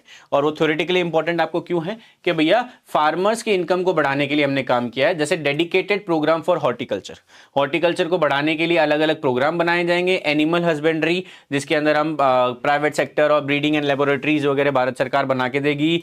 हाई वैल्यू एग्रीकल्चर के ऊपर 20,000 करोड़ तक का आपको इन्वेस्टमेंट देखने को मिलेगा, यानी वो फसलें जिसके ऊपर पैसे अच्छे मिलते हैं। सब पैसों के पीछे ही तो है, सब पैसों की तो है। काजू कोआ कोकोआ देख लो, तो इनके ऊपर गवर्नमेंट ऑफ इंडिया की तरफ से जो स्कीम्स है वो ज्यादा देखने को मिलेगी। Dedicated program for Indian cashews, अरे इंडियन काजू, ठीक है, ऑल राइट। फिशरीज के ऊपर हम बात करें तो मछली उत्पादन, जिसमें कहा गया है 500 रिजर्वायर, अमृत सरोवर, तो ये जो गांव में हमें तालाब के ऊपर फंड्स देखने को मिलते हैं, ये फर्दर इन फ्यूचर आपको और मिल जाएंगे। हाँ, ओके। फिर आगे बात करें तो सैंडलवुड या भारत विस्तार, इसके ऊपर भी अलग अलग काम करेगा, जिसमें हम फार्मर्स को एआई से सपोर्ट दिलवाने की बातें कर रहे हैं ताकि हम उन्हें और अच्छे से ग्रो करवा सकें। फिर आगे बात करें तो कुछ टैक्स प्रपोजल्स है, जिसमें जो मछलियां इंडियन फिशिंग वेसल्स के थ्रू पकड़ी गई है इकोनॉमिक एक्सक्लूसिव जोन के बारे में, अब या हाई सीज के बारे में, ये ज्योग्राफी से थोड़ा सा रिलेटेड है। कैसे ज्योग्राफी से रिलेटेड है? अब यहां पे आप जब देख रहे हैं तो जहां पे हमारी जमीन खत्म होती है और आगे पानी आ रहा है, तो वहां का जो डिस्टेंस है वो अलग अलग कैटेगरी में मेजर करते हैं। पहला हमारा आ जाता है टेरिटोरियल जोन, फिर हम एक्सक्लूसिव जोन, फिर आ जाता है इकोनॉमिक एक्सक्लूसिव जोन। तो ये जो इकोनॉमिक एक्सक्लूसिव जोन है ये जाता है 200 नॉटिकल माइल्स तक, ठीक है। और इसके आगे जो पानी है, जो समुद्र है, वो चला जाता है हमारा हाई सीज के तौर पे। तो अब यहां पे क्या कहा गया कि जो मछलियां इंडियन भारतीय मछुआरे इस 200 नॉटिकल माइल यानी एक्सक्लूसिव इकोनॉमिक जोन और हाई सी के अंदर पकड़ते हैं, उनको ड्यूटी फ्री बना दिया जाएगा। अब exam oriented question, sir high seas, अब वो इंटरनेशनल वाटर हो गया, पहले वो एज एन इंपोर्ट के तौर पे कंसीडर किया जाता था, अब उसे बोल दिया नहीं, ड्यूटी फ्री। किसके लिए? किसके लिए? इंडियन फिशिंग वेसल्स के लिए, और किसी के लिए नहीं, ठीक है। अगर वो इंडियन फिशिंग वेसल है और अगर वो इंडिया में मछली वहां से पकड़ के लेके आ रहे हैं तो उसे ड्यूटी फ्री बनाया जाएगा। फिर आगे हम बात करें तो हमें डिडक्शन देखने को मिले हैं, कहां पे? हमें कैटल फीडिंग सप्लाईज में, कॉटन सीड प्रोड्यूसर्स के अंदर हमें यहां पे देखने को मिलेगा। इंटर कोऑपरेटिव सोसाइटीज के अंदर आपको जो डिविडेंड देखने को मिला है, जो आपको अभी शेयर मार्केट के अंदर जा रहा है, तो जो डिविडेंड की इनकम है उसे एग्जम्प्ट किया जाएगा न्यू टैक्स रिजाइम के अंदर, यानी वो आपकी इनकम के तौर पे कंसीडर नहीं किया जाएगा। डिडक्शन देखा जाएगा as an deduction under the new tax regime to the extent distributed to members. Further हम बात करें तो कोऑपरेटिव फेडरेशंस के तरफ से आपको जो डिविडेंड देखने को मिले हैं, उसके अंदर में भी आपको 3 साल का relaxation period for the 3 years ये आपको देखने को मिलेगा। फिर आगे हम बात करते हैं, इसी को भी हिंदी में देख लेते हैं, तो बागबानी के लिए समर्पित कार्यक्रम भारत सरकार करने वाली है।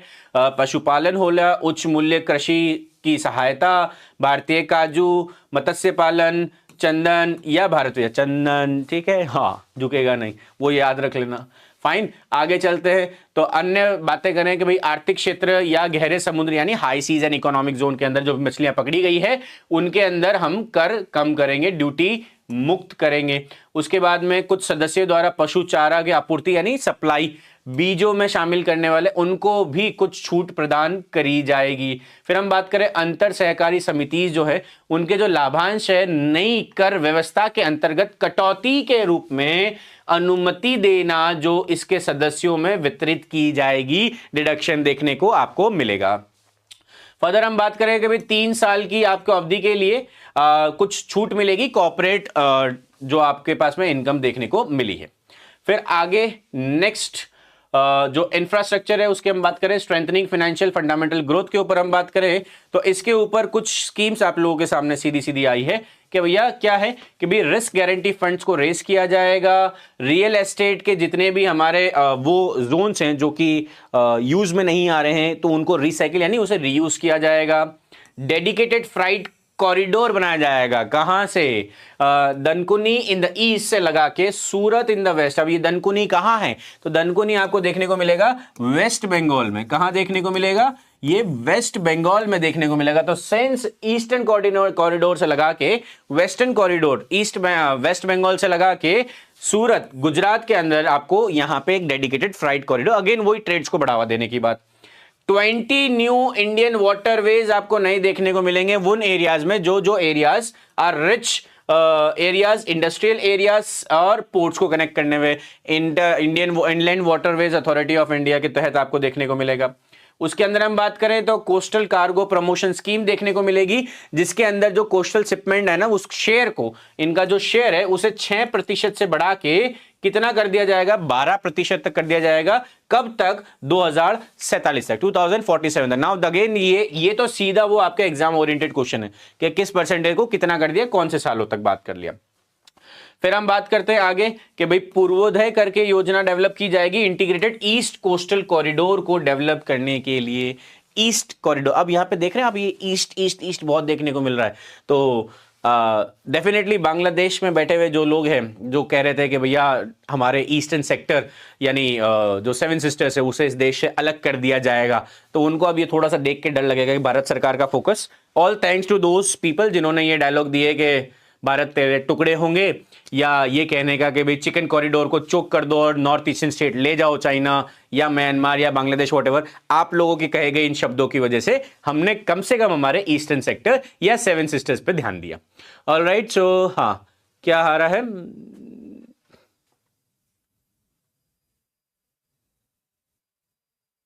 हाँ ठीक है, you just watch the entire session, you will definitely get few points. अब आपको प्रो गवर्नमेंट चाहिए या एंटी गवर्नमेंट चाहिए, डू लेट मी नो, तो definitely I will get you some. ठीक है, ऑलराइट। सो पूर्वोदय योजना, ईस्टर्न कॉरिडोर, तो अब इससे अभी तेरा ये कि क्वेश्चन ले ले, व्हाई ओनली ईस्ट? क्या बॉर्डर्स या इंटरनेशनल बॉर्डर्स सिर्फ ईस्टर्न कोऑर्डिनेट्स में ही है, या चैलेंजेस सिर्फ ईस्ट में ही है, वेस्ट में कुछ नहीं है? वेस्ट में पूरा का पूरा पाकिस्तान बैठा है, तो पूरे पाकिस्तान के ऊपर आपका ध्यान नहीं है, तो वेस्टर्न स्टेट्स के लिए आपके पास में कुछ नहीं, तो इसमें आपको जनरली राजस्थान के पास में कुछ देखने को ज्यादा कुछ नहीं मिलेगा। तो this is a question for you, you can go and ask.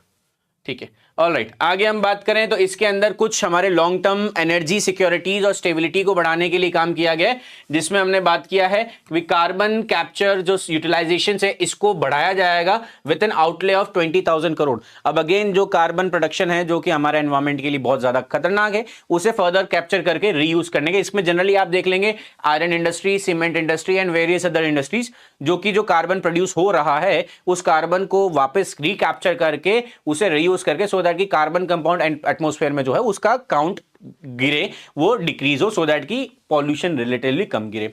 तो उसके अंदर हमने कितना डाला है? 20,000 करोड़, 20,000 करोड़ हमने उसमें डाले हैं।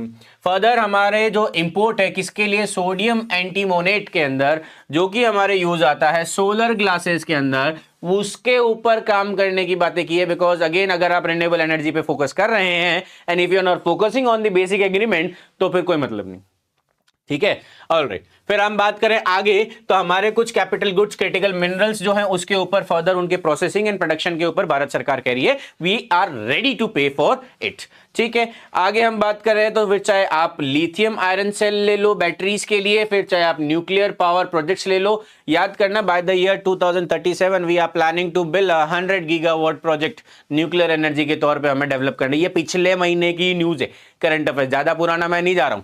ठीक है, the project till the year 2035 expanded it for all nuclear power plants irrespective to their capacities. कह दिया सीधा, क्या तुम्हारी कैपेसिटी क्या हो कितना हो कोई मतलब नहीं, we are ready to invest in your, आप अपनी कैपेसिटी बढ़ाओ, हम यहां से कस्टम ड्यूटीज कम कर देंगे, आप अपनी कैपेसिटी बढ़ाओ। आपको बनाना है 100 गीगावाट तक का एनर्जी फ्यूचर में बना के देना है, साम दाम दंड भेद। Further exclusion of entire value of biogas in central excise duty, biogas से रिलेटेड जितनी भी ड्यूटीज है वो हटा दी गई है, पूरी की पूरी excise duty, central excise duty जितनी भी है जो आ रही है वो सारी हटा दी गई है। अब ये सारी की सारी चीजें, हाँ, it is payable on biogas blend. अब ये सारी की सारी चीजें हमें क्या दे रही है? ये सारी की सारी चीजें हमें बता रही है कि हमारा फ्यूचर कहां जाएगा। तो अगर आप एक इन्वेस्टर हैं, अगर आप एक इन्वेस्टर हैं तो आप एज एन इन्वेस्टमेंट की अगर हम बात करें तो आप you can go and invest in carbon capturing utilisation, जितनी भी कंपनीज हैं जो ये काम करते हैं उनमें इन्वेस्ट कर दीजिए। आप सोलर ग्लासेस प्रोड्यूसिंग जितनी भी कंपनीज हैं उनके ऊपर इन्वेस्ट कर लीजिए। आप क्रिटिकल मिनरल से रिलेटेड जितनी भी इंडस्ट्रीज है उनमें इन्वेस्ट कीजिए। आप बायोगैस ले लीजिए, आप न्यूक्लियर प्रोजेक्ट्स ले लीजिए, आप लिथियम आयरन सेल ले लीजिए। ये कल का शेयर मार्केट खुलने से पहले पहले एक अच्छे अमाउंट पे खुलने वाला है, एंड इफ नॉट टुमारो तो इस पूरे फाइनेंशियल ईयर के एंड तक इसकी वैल्यूज बढ़ने वाली है, ये बढ़ने वाला है। ठीक है, ऑल राइट, आगे चलते हैं। फिर अर्बनाइजेशन की बात करें, शहरीकरण की बात करें, which is very important for us. तो इसके अंदर हम देखें कि भाई टीयर 2 और टीयर 3 सिटीज के अंदर प्लस टेंपल टाउन सिटीज के ऊपर ध्यान दिया गया है, जिसमें ग्रोथ कनेक्टर्स मिले हैं हमें, 7 हाई स्पीड रेल कॉरिडोर्स मिले हैं। अब ये direct exam point of view से इंपॉर्टेंट है कि भैया वो कौन कौन से ग्रोथ कनेक्टर्स है high speed rail corridor. Mumbai Pune, Pune Hyderabad, Hyderabad Bangalore, Hyderabad Chennai, Chennai Bangalore, Delhi Varanasi, Varanasi Siliguri, ये आपको जनरली देखने को मिलेगा। डायरेक्टली एग्जाम पॉइंट ओरिएंटेड आपको यहां पे देखने को मिले। इसके अंदर अगर हम बात करें तो वापस एक्सक्लूसिव इकोनॉमिक जोन के अंदर हम बात करें, सीपीआई की अगर हम बात करें, फिर हमारे जो जल मार्ग हैं उनके ऊपर हम बात करें, जो टैक्सेस है उसमें 6% से 12% बढ़ाने की बातें कर दी गई है। तो ये सारी की सारी कुछ बेसिक सी बातें अभी हमने थोड़ी देर पहले देख ली थी। उसके ऊपर हम आगे फर्दर बात करें तो 20,000 करोड़ रुपए का खर्चा किया गया है कार्बन कैप्चर उपभोक्ता और भंडारता के अंदर, 20,000 करोड़। फर्दर सोलर ग्लासेस के अंदर इन्होंने काम करने की बातें करी गई है। हमारे जो क्रिटिकल मिनरल्स हैं, जो महत्वपूर्ण खनिज हैं, उनके प्रोसेसिंग एंड एक्सट्रैक्शन के ऊपर हमारे और काम रहे हैं। बैटरी ऊर्जा भंडार प्रणाली, lithium iron cells and storage, उसके ऊपर रहा है। देन फर्दर न्यूक्लियर प्रोजेक्ट्स के ऊपर हम बात करें तो उन्होंने उनके ड्यूटीज कम कर दिए, आप करो। बायोगैस के ऊपर हम बात करें तो एक्साइज ड्यूटी में छूट देखने को मिली है। फर्दर शहरीकरण के ऊपर हम बात करें तो टीयर 2 और टीयर 3 सिटीज जो हैं, शहर जो हैं, उनके अंदर में भी स्पेशल छूट और 7 हाई स्पीड रेल कॉरिडोर दिए हैं इस देश को, जिसका नाम रखा है वृद्धि संयोजक। जिसके अंदर हम बात करें कहां कहां मिलेगा, मुंबई पुणे, पुणे हैदराबाद, हैदराबाद बेंगलोर, बेंगलोर चेन्नई, चेन्नई बेंगलोर, दिल्ली वाराणसी, वाराणसी सिलीगुड़ी में आपको देखने को मिलेंगे। फर्दर आगे चलते हैं, हम इसके ऊपर और बात करते हैं and we are about to end all those things. जल्दी जल्दी अब ये खत्म हो जाएगा। तो जैसा कि हमने बात किया कि भैया 1.5 लाख से ज्यादा मल्टी स्किल केयर गिवर्स हमें देने को मिले हैं। बात हुई है सेल्फ हेल्प ग्रुप के ऊपर, इन्होंने फर्दर और कम्युनिटी क्लस्टर्स बनाने के बात कर दिए गए हैं। ये इंपॉर्टेंट है क्योंकि इसमें 3 आ गए हैं। दिव्यांगजन कौशल योजना बनाई गई है, जिसके अंदर हम बात कर रहे हैं कि industry related and customised training specific किसके लिए, डिसेबिलिटी ग्रुप के लिए, जो दिव्यांगजन हैं उनको इंडस्ट्रियल ट्रेनिंग देने के लिए और उनको कस्टमाइज्ड ट्रेनिंग और लाइवलीहुड अच्छे से बढ़ाने के लिए हम अलग से काम करेंगे। उस स्कीम का नाम क्या है, दिव्यांगजन कौशल। नेक्स्ट, दिव्यांग सहारा योजना, जिसके अंदर हम उन्हें हाई क्वालिटी असिस्टिव डिवाइसेस के साथ में उनको हेल्प करेंगे सो दैट कि वो अपनी बेसिक नीड्स को यानी डे टू डे एक्टिविटीज को अच्छे से पूरा कर सके। Further artificial limb manufacturing, again दिव्यांगजन if they don't have certain body parts, चाहे एक्सीडेंट चाहे बाय बर्थ, उनको ये सब चीजें प्रोवाइड करवाने की बातें इसके अंदर फर्दर करी गई है। फर्दर हम बात करें तो ट्रस्ट बेस्ड गवर्नेंस के ऊपर बात किया। तब ट्रस्ट बेस्ड गवर्नेंस पे आप बात करिए कि सर बिना सरकार के संयोजक से आप ये सब चीजें कराना मुश्किल नहीं। तो यहां पे बोला गया है कि हम सरकार ऐसी बनाएंगे जिस पे लोगों का विश्वास हो। और वो लोगों का विश्वास कैसे आएगा, वो लोगों का विश्वास इन्होंने क्या किया कि सर ये जितने भी हमारे ऑथराइज्ड इकोनॉमिक ऑपरेटर्स हैं, AEO, ये पहले ड्यूटीज देते थे माल आने के 15 दिन के अंदर अंदर, यानी माल आया उसके 15 दिन के अंदर अंदर उन्हें ड्यूटी देनी पड़ती थी। और अगर वो इंपोर्ट ड्यूटी नहीं दे रहे हैं तो उसके ऊपर फाइन लगते थे। उस ड्यूटी को बढ़ा के कितना कर दिया गया है, 15 से लगा के 30 डेज यानी 15 दिन और बढ़ा दिए। यानी 15 दिन तक बाद में, 1 महीने बाद में आप उसकी ड्यूटी देना, पहले जाओ कुछ माल बेच के आ जाओ सो दैट कि आपके पास ड्यूटी देने जितने पैसे हो। तो ये कुछ चीजें यहां पे कर दी गई है सो दैट कि इस तरीके की ट्रस्ट बढ़ाई जा सके। फर्दर अगर हम बात करें आगे, इसी को अब हिंदी में अगर हम बात करें तो यहां पे हमें वही 1.5 लाख बहुकुशल देश जो देखभाल वाले हम बात करने को देखने को मिलेंगे। दिव्यांगजन कौशल योजना, दिव्यांगजन सहारा योजना, दिव्यांगजनों को हेल्प करने के लिए, ये सारी की सारी बातें हमने देखी। फिर उसके बाद करें विश्वास आधारित शासन के ऊपर अगर हम बात करें तो विश्वास आधारित शासन पे हमें अगेन वही है कि भाई टीयर 2 और टीयर 3 के अंदर हमारे जितने भी प्राधिकृत आर्थिक ऑपरेटर्स हैं उनको अपने ड्यूटीज पे करने के लिए पहले 15 दिन मिलते थे, अब वो 30 दिन के अंदर अंदर ड्यूटी दे सकते हैं। यानी उनको कुछ एडिशनल टाइम दिया है सो दैट कि सरकार पे भरोसा उनको बना रहे।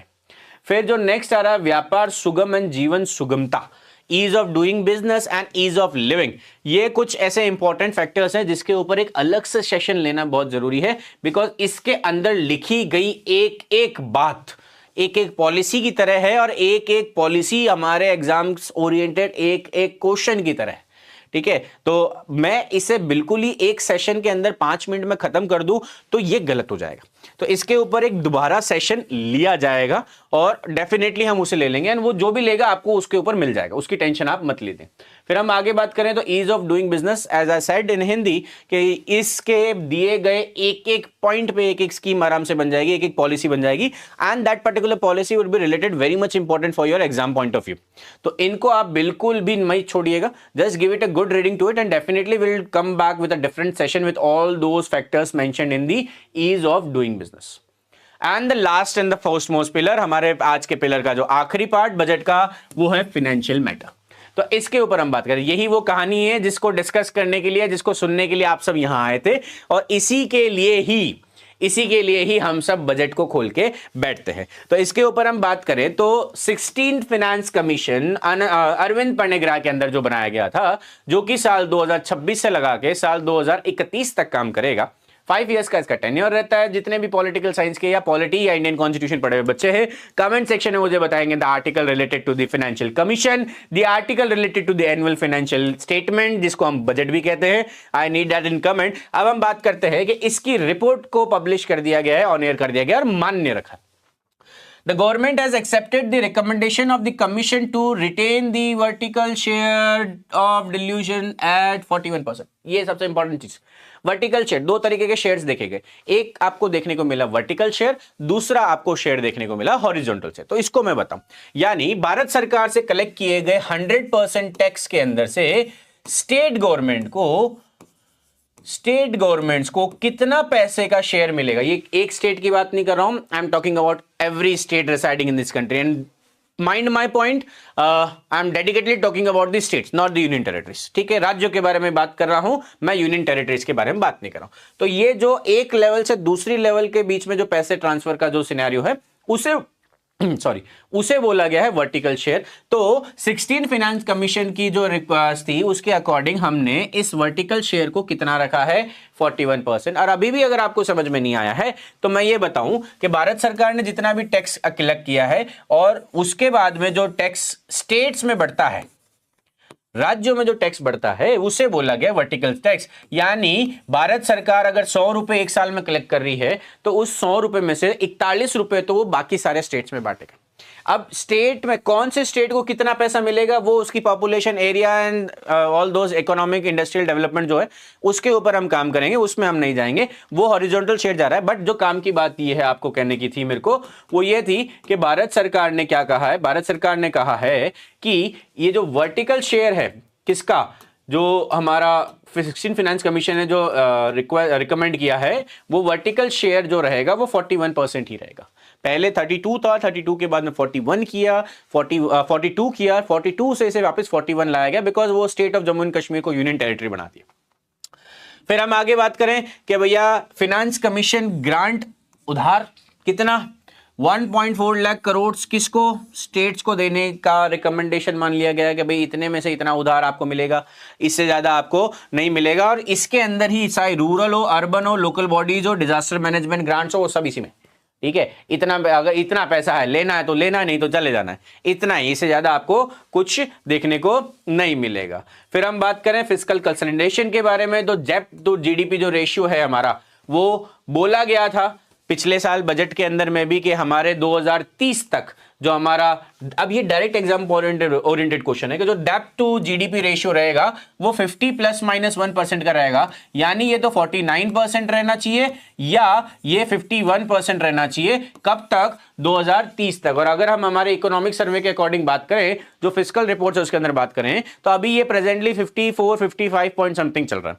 दैट मीन्स अगर 2026 में हम इतना है तो 2030 तक आते आते हम ट्रैक पे आ जाएंगे। ऑलराइट, हाँ, अभी चल रहा है ये 55.6 2026, कंपेयर पिछले साल का था 56.1% का। ठीक है, ऑलराइट। अब इसके अंदर ज्यादा कुछ बचा नहीं है, तो ये कुछ बेसिक सी इंफॉर्मेशन आपको दे दी है। अब कुछ इंपॉर्टेंट चीजें जो कि आपको देखनी पड़ेगी। ये वो चार्ट है जो सारे स्टूडेंट्स को अपने दिमाग में बैठा लेना है, क्योंकि बजट साल में एक बार आता है और इस पूरे फाइनेंशियल ईयर में आप में से जितना भी बच्चा जो भी एग्जाम देगा, फिर चाहे वो सेंट्रल लेवल का एग्जाम देने की बात कर रहे हैं या फिर चाहे स्टेट लेवल एग्जाम देने की बात करें, ये डेटा पूरे साल सेम रहना है। ठीक है, this reports will get change in next financial year. तो अब आपको मैं इस चार्ट को एक बार आपको देख के बता देता हूं, एंड दैट चार्ट इज के भारत सरकार का जो रुपी है वो कहां से आता है। सबसे ज्यादा अगर हमारे भारत सरकार का जो पैसा है वो आता है उधारी से, बोरोइंग इन लाइबिलिटी से। और कितना परसेंट का उधार लेते हैं हम? टोटल इनकम में से 24% का तो हमारा उधारी है। अच्छा, सेकंड इनकम हमारी भारत सरकार की सबसे ज्यादा कहां से होती है? तो हमारी जो सेकंड इनकम है वो होती है इनकम टैक्स से, यानी आप और हम जो टैक्स भरते हैं वो हमारी सेकंड इनकम है। थर्ड इनकम की अगर हम बात करें तो वो कॉर्पोरेशन टैक्स है, कॉर्पोरेशन टैक्स से आता है। एंड फर्दर आपको फिर चीजें और GST and other non tax revenues, non डेप्ट और ये सब आपको देखने को मिल जाएंगे। तो जो चीज हमें देखनी है वो पहले चार देखनी है। द वेरी फर्स्ट, सबसे पहली इनकम जो है हमारी वो उधारी है, ठीक है। सेकंड जो हमारी हाईएस्ट इनकम आती है भारत सरकार की वो हमारे इनकम टैक्स से आती है। थर्ड हमें कॉर्पोरेशन टैक्स से देखने को मिलता है, और फोर्थ हमें जो मिलता है वो हमारा जीएसटी एंड बाकी सारे टैक्सेस के अकॉर्डिंग देखने को मिलता है, ठीक है। बीडीएफ का बजट बेटा टारगेट 20 जुडिशरी के टेलीग्राम चैनल पे आप जाइए एंड डेफिनेटली वहां पे इसे अपडेट करवा दूंगा, या तो अभी तक हो गया होगा, इफ नॉट तो when the class gets over मैं पहले अपडेट कराऊंगा, ठीक है। उसके बाद में अगर हम बात करें कि भाई कमा तो लिया, खर्चा कहां जाता है, तो सबसे पहले जो हमारा जो शेयर है, सबसे ज्यादा हमारा जो खर्चा है वो जाता है state share of the taxes. Bharat सरकार की जितनी कमाई है उससे सबसे ज्यादा कमाई कहां जाती है? स्टेट शेयर्स में जाती है। अच्छा, उधार लिया है ना तो ब्याज भी भरना पड़ेगा, तो जब मैं उधार लिया है ब्याज भरने की बात कर रहा हूं, तो उसके बाद में जो सेकंड पैसा जो खर्च होता है हमारा, सेकंड लेवल जो हाईएस्ट पैसा खर्च होता है, दैट इज इंटरेस्ट, जो हम पैसा भरते हैं, ठीक है। उसके बाद में आपको जो मिलता है फिर अगेन वही सेंट्रल स्पॉन्सर्ड स्कीम, फिर आप देख लो और कौन सा रहेगा 17 के बाद में डिफेंस ले लो, तो ये हम आपको 4 मिल गए। तो 1 2 3 और 4, तो ये है हमारे पैसे खर्च कहां ज्यादा हो रहे हैं। ऑलराइट, फिर हम इसके ऊपर आगे बात करते हैं। अब कुछ बेसिक से चार्ट्स हैं आपके, रेवेन्यू रिसिप्ट्स आपके पास में कितनी है, तो ये एग्जाम पॉइंट ऑफ व्यू से you just have to go through all those basic informations. Economy से रिलेटेड है तो डेफिनेटली इसके अंदर बहुत सारी डेफिनेशंस आती है, बहुत सारी कैलकुलेशन आती है, फाइनेंशियल रिपोर्ट देखनी पड़ती है, इकोनॉमिक सर्वे पढ़ना पड़ता है, बट ये जाएंगे हम उस लेवल पे जब हम एडमिनिस्ट्रेटिव सर्विसेज के बारे में बात करें, ठीक है। Okay fine. अब इसके बाद में जो लास्ट रिपोर्ट मेरे को आपको पढ़ानी है जो कि बहुत इंपॉर्टेंट है आपके लिए, वो रिपोर्ट कौन सी है? वो रिपोर्ट ये है, ठीक, वो रिपोर्ट है एक्सपेंडिचर ऑफ मेजर आइटम्स। तो जो खर्चे हमने अभी बात की, जिन खर्चों के बारे में हम बात कर रहे थे, वो खर्चों में से सबसे ज्यादा खर्चा पिछले साल का कहा था, इस साल का क्या था, तो सबसे ज्यादा खर्चा जा रहा है ट्रांसपोर्टेशन। कितना खर्च हो रहा है?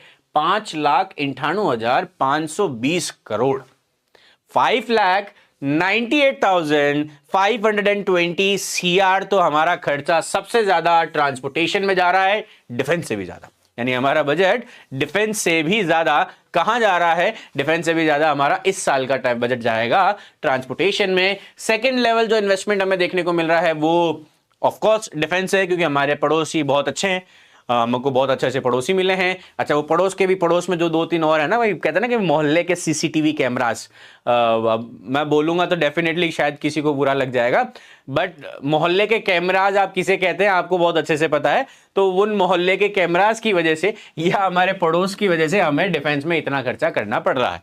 थर्ड हमारा रूरल डेवलपमेंट में जा रहा है, तो ग्रामीण विकास पे बहुत पैसा। आप में से जितने भी बच्चे इस वीडियो को देख रहे हैं, उनको अगर वो गांव रूट लेवल से बिलोंग कर रहे हैं तो आपको ये पता होना चाहिए, भारत सरकार 2,73,108 करोड़ रुपए ग्रामीण विकास में खर्च करने वाली, ठीक है। अब ये अमाउंट सुन के आंखें थोड़ी सी बड़ी छोटी मत कर लेना, ये सिर्फ आपके गांव के लिए नहीं है, ये for the all the villages residing in the country. But yes, ये छोटा अमाउंट नहीं है, ठीक है। यूं ही हर सरपंच के पास में स्कॉर्पियो नहीं आती है, ठीक है। फिर हम home affairs, agriculture and related activities, education, अब थोड़ा पढ़ लो यार, 1,39,290 करोड़, ठीक है। Energy, health, urban development, IIT telecom, commerce industry, social welfare, scientific departments, tax administration, external affairs. हाँ बताओ, इनको हम उल्टा सीधा गालियां दे रहे होते हैं, बेचारे इतने ही लेके बैठे हैं। Finance and department of north east, ये हमारे कुछ प्रमुख खर्चे हैं। And this is all about the today's session.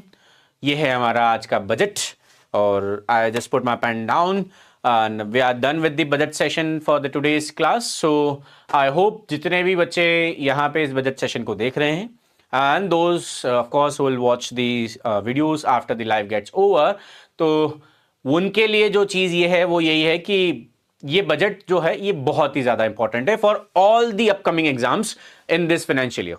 फिर चाहे आप स्टेट लेवल बजट एग्जाम्स के तरह प्रिपरेशन कर रहे हैं और if you are preparing for a national level exam, ये आपके लिए दोनों के लिए बहुत इंपॉर्टेंट एंड इसके बजट की जो कॉपी है अगर आपको चाहिए तो डेफिनेटली आपको हमारा जो टारगेट 20 जुडिशरी का जो टेलीग्राम चैनल है उस टेलीग्राम चैनल पे आप ज्वाइन कीजिए। वहां पे हमारी जितनी भी क्लासेस है फॉर वेरियस अपकमिंग एग्जाम्स उन सब की डिटेल्स आपको उस पर्टिकुलर एक टेलीग्राम चैनल पे आपको मिल जाएगी। फर्दर ये पीडीएफ फॉर श्योर आपको वहां पे मिल जाएगी। Alright, so I hope everything is clear to you. Have a nice day. Jai Hind.